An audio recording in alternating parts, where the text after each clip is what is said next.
चेहरा कमाल हो छुए दे गोर दूनो गाल।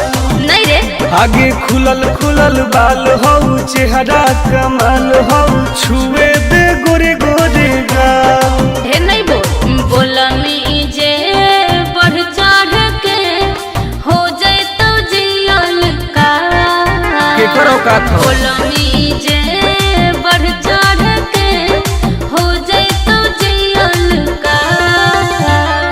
खुलल खुलल बाल हो चेहरा कमाल हो छुए दे गोरे गोरे गाल।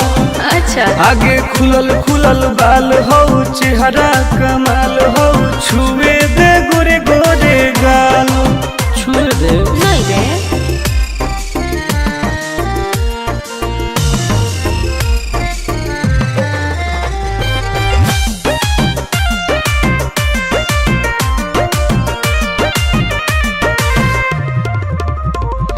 भैया से अपना देबो बताई हो जाए तो तोहर बुरा हाल रे।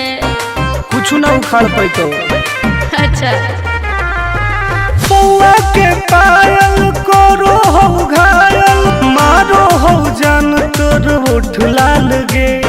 हम ही आई दोसर के रे छोड़ा माल फिलहाल। काट देबोगे खुलल खुलल बाल हो चेहरा कमाल हो छुए दे गोर दूनो गाल। आगे खुलल खुलल बाल हो चेहरा कमाल हो छुए दे गोरे गोरे गाल।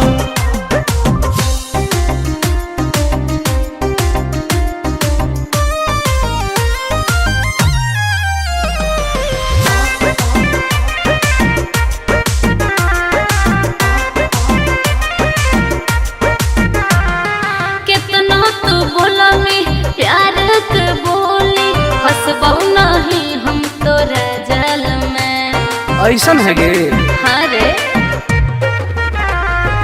टुन टुन के नाही जानो ही नमवा मैं बहु पटाई तोरा हर हाल में। आनंद प्रकाश हो तो विनाश प्यार के दाना नहीं डाल। खुलल खुलल बाल हो चेहरा कमाल हो छुए दे गोर दूनो गाल। आगे खुलल खुलल बाल हो चेहरा